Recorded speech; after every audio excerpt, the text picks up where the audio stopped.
All right, we're just going to go over some cases now and practice describing the lesions and trying to figure out what kind of tumor they could be. This is just a cartoon which will remind us of some of the more common bone tumors and where they like to occur. So earlier we talked about chondroblastomas, which were epiphyseal located lesions. So here we can see on the cartoon, here's a chondroblastoma in its typical location in the epiphysis.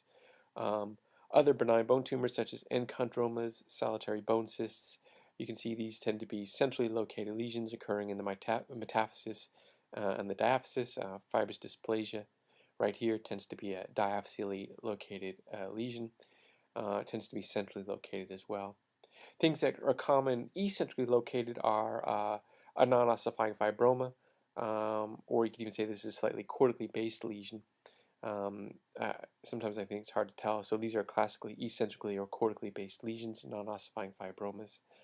Chondroid myxoid fibromas are a rarer benign lesion, and these would be cortically based lesions. Something like a giant cell tumor has a classic location because it originates near the physis at the metaphyseal epiphyseal interface and will grow to the articular surface. They tend to be eccentrically located, and this is a classic location for a giant cell tumor. You shouldn't be thinking of a giant cell tumor, for example, if you have a lesion occurring in the diaphysis of a long bone. Giant cell tumors just don't occur there. Conversely, you shouldn't be thinking of something like a solitary bone cyst or in the epiphysis. It would be a very unusual location for a solitary bone cyst to occur in the epiphysis. All right, so we already saw this case. This was the chondroblastoma we saw earlier. So really quickly, this is a geographic lytic lesion, narrow zone of transition, non-sclerotic border, which is eccentrically located in the epiphysis and metaphysis of the distal humerus. Harder to see on the lateral view. This was the chondroblastoma. And remember, chondroblastomas are epiphyseally located or epiphyseally based lesions. So one of your differentials for an epiphyseal lucent lesion is going to be a chondroblastoma, especially in kids, young adults. That's the age range that these occur in. Here we go. We have a frontal radiograph of the knee. We've seen this one already. This is a geographic lytic lesion, narrow zone of transition. I think it has perhaps a slight sclerotic border. This one is centrally located in the epiphysis and the metaphysis of the proximal tibia. This is just the MR just to show you the location of this lesion again.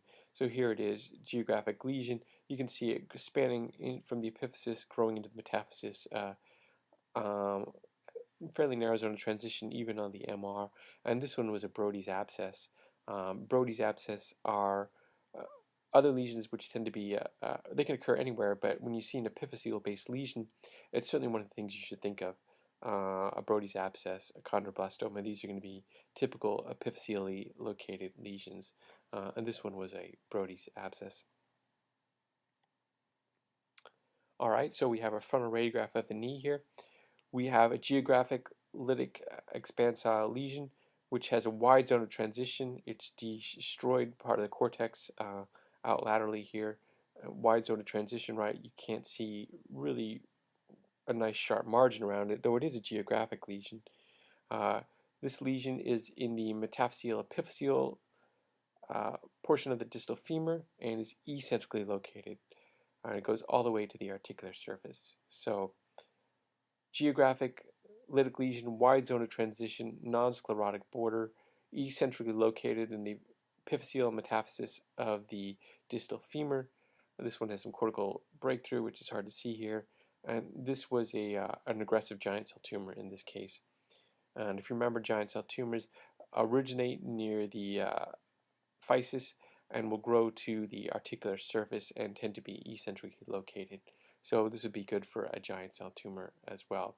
Other differentials you could think of in this case would be telangiectatic osteosarcoma, could look like this as well. And in an adult or somebody older than 50, things to keep in mind would be metastasis or plasmacytoma or multiple myeloma as well. All right, so another knee frontal radiograph, right? This is a sclerotic lesion geographic wide zone of transition.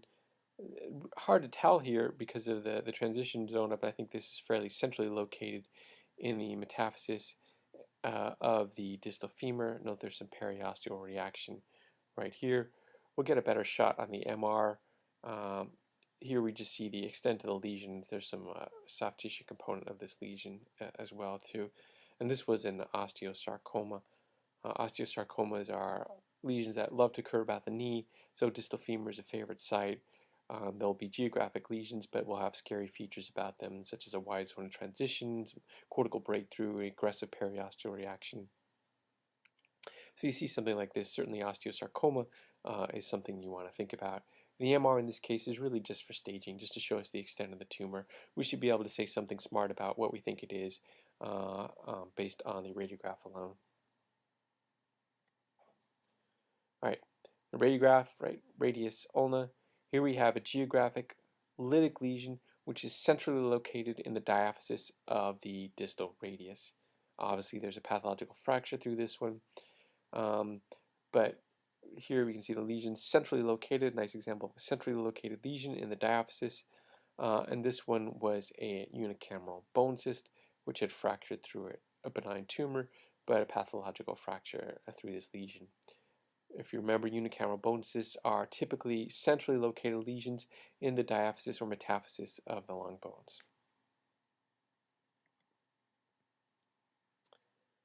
This is an MR, which really just shows us where the lesion is located here in the epiphysis and the metaphysis. Even on the MR, you can see the narrow zone of transition right here of the proximal tibia, which is eccentrically located. So I can't tell you if it's lytic just by looking at the MR, but on the radiograph it was. So this was a geographic lesion, narrow zone of transition, eccentrically located in the proximal epiphysis metaphysis of the tibia. Also note the nice example of fluid levels we see on the sagittal view. This was a giant cell tumor, and giant cell tumors are one of the things that will give you fluid levels on an MRI. Other things that will give you a fluid level will be aneurysmal bone cyst, chondroblastoma, and a telangiectatic osteosarcoma. They'll also give you fluid levels on MR. You really want to look at the radiograph in this case to describe the features of it. The MR is just to get a better sense of where the lesion is located. And the fluid levels are nice because it gives us another differential we can think about in this case. In this case, this was a giant cell tumor. The antypical location arising about the growth plate, extending to the articular surface, and has fluid levels.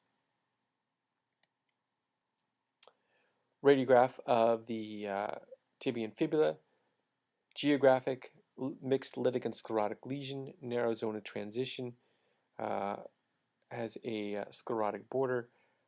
This one is cortically based in the diaphysis of the tibia, so really involving the cortex and growing out of the cortex here, right? No nice normal cortex here, nice normal cortex here. So this lesion is growing from the cortex. Very kind of long and extensive. In this case, this was an adamantinoma, which is a rare malignant tumor which almost always occurs in the tibia and can look very much like a crazy non-ossifying fibroma. So when you see something that looks like a very aggressive or large or kind of crazy looking non-ossifying fibroma in the tibia, it's going to be cortically based, and you're going to think of a adamantinoma because this is actually an aggressive, a malignant tumor and needs to be treated, as opposed to a non-ossifying fibroma, which you don't need to worry about.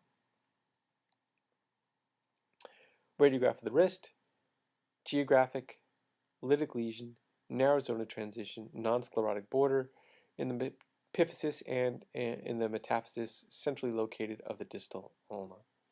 This was a giant cell tumor, another example of a giant cell tumor extending all the way to the articular surface, which is key for giant cell tumor. Also note non-sclerotic rim, which is another key for a giant cell tumor. But geographic lytic lesion, non-sclerotic border, epiphyseal metaphysically located. Hard to tell, but whether it's centrally or eccentrically located because it's just taking up the whole bone. So in this case, probably just say centrally located because it's really just involving the whole of the distal ulna here. Radiograph of the shoulder. Here we have a geographic lytic lesion. This lesion is eccentrically located in the epiphysis of the proximal humerus. It has a narrow zone of transition and a sclerotic border, so a geographic 1A lesion, slow-growing lesion. This is a young patient. It's an epiphyseal lesion. So really, this should be a chondroblastoma. Is going to be one of the thoughts that springs to mind. First of all, it's reasonable to think of, is this a Brodie's abscess as well too? EG or Langerhans cell histiocytosis can occasionally look like this, but it's not common for them to occur in the epiphysis. But it's something to think about.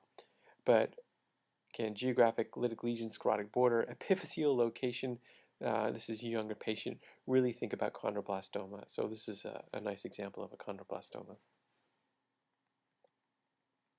We saw this one earlier, our geographic eccentrically located lytic lesion, narrow zone of transition. This one ended up being an enchondroma in this case. This lesion really takes up the whole of the ulna. It's really involving the whole ulna. Notice there is this bowing deformity. So it's still a geographic lesion. It's mixed lytic and sclerotic. It has a narrow zone of transition. It's centrally located in the bone, predominantly in the diaphysis. Probably stops right about here and goes to here, and some of the metaphysis. This classic bowing deformity, you should really think of fibrous dysplasia with this kind of mixed geographic lytic and sclerotic lesion with this bowing deformity. Long segment, which is classic of polyostotic fibrous dysplasia. Polyostotic fibrous dysplasia will involve longer segments than the monostotic fibrous dysplasia, and this is a good example of that with this bowing deformity. This is just to show you that we didn't talk about this earlier on, but you can actually have extraskeletal lesions. They're not really juxtacortical, they're just truly extraskeletal, hanging out in the soft tissues. Pretty rare. This was an example of an extraskeletal osteosarcoma. I don't think you would ever arrive at that diagnosis just by looking at the radiograph. It just happened to, that's what this one happened to be. Oh, there's a lateral view of the knee, geographic lesion, narrow zone of transition. This one has a classic chondroid matrix of an enchondroma. It's centered in the metaphysis of the distal femur. I guess you probably truly want to look on the frontal radiograph to make sure it was centered. I'm not showing you that one, but in this case it was. And this is a typical location and appearance of an enchondroma, is this classic chondroid matrix. This was a coronal MR just to show you a nice example of a juxtacortical lesion, very bright on the T2 weighted sequences. This one turned out to be a juxtacortical chondroma, just to show you what one looked like right here. Really nice example of how it's arising right next to the cortex of the bone, kind of in the periosteum, and then it'll grow under the cortex. So you can say, well, is this a cortically based lesion? I think that's fair enough to think about based on this image, but in this case it was a juxtacortical chondroma. Another radiograph of the knee, geographic lytic lesion, narrow zone of transition, sclerotic border, really occurring right at the epiphyseal metaphyseal junction. There's part of the tumor on one side, part of the tumor on the other side. Actually, it's not a tumor because in this case this was a Brodie's abscess. But this one is centrally located in the epiphysis metaphysis of the proximal tibia, and this one was a Brodie's abscess, as I said. Another view of the knee, geographic expansile lytic lesion involving the epiphysis of the proximal fibula, narrow zone of transition. This one is centrally located because really there's nothing left of the bone except the tumor, so you can see it's centrally located. This one turned out to be another giant cell tumor. I think an aneurysmal bone cyst would be a reasonable differential to consider in this case. Another humerus, geographic lytic lesion, non-sclerotic border, centered in the diaphysis of the proximal humerus. This one also has a pathological fracture through it, and here's your fallen fragment sign. So again, pathognomonic for unicameral or solitary bone cyst. So lesions are centered in the diaphysis or sometimes the metaphysis of the lung bones. And when you see the fallen fragment sign, as you do here, this is classic for a unicameral bone cyst or a solitary bone cyst, same thing. Also note this is a young patient, which is the age range these occur in. So. All right, two views of the knee. Really best, I think, to localize it on the lateral view, which shows you this is actually a cortically based lesion, geographic lytic lesion, narrow zone of transition, has a sclerotic border, as you can see on the frontal radiograph. And this one turned out to be a chondroid myxoid fibroma, a rare benign tumor, but just an example of a cortically based lesion in this case. All right, here's a view of the humerus, and here you see this lesion which is kind of scalloped out, part of the cortex of the humerus, and you have this periosteal reaction or tumor matrix itself, in this case, within it. Um, this was a juxtacortical chondroma, and this is what they look like. They kind of scallop out the cortex. They actually arise kind of in or just beneath the periosteum and will kind of grow into the cortex. If you wanted to say this was a cortically based lesion, I probably wouldn't argue with you too much, but in this case, this was a juxtacortical chondroma. We saw this one already. This was our metastatic lesion. So geographic lytic lesion, wide zone of transition, centered in the diaphysis of the fibula with the aggressive periosteal reaction next to it, and this was a metastatic lesion. This is a good example of an eccentrically located lesion. So we have two views of the knee. So geographic lytic lesion, narrow zone of transition, sclerotic border, eccentrically located in this case. And this is a classic appearance of a non-ossifying fibroma. This one's a pretty big one, but this was just a non-ossifying fibroma. It's in the metaphysis and diaphysis of the distal femur. So this is a good location for non-ossifying fibromas to occur. They're eccentrically located, and they tend to be metaphyseal and diaphyseally based lesions. I wouldn't really think about a non-ossifying fibroma if you see one in the epiphysis. It's just not the right location for them. Fibroxanthoma is another term you'll hear this called. Fibrous cortical defect is an older term. So this was a non-ossifying fibroma or fibroxanthoma.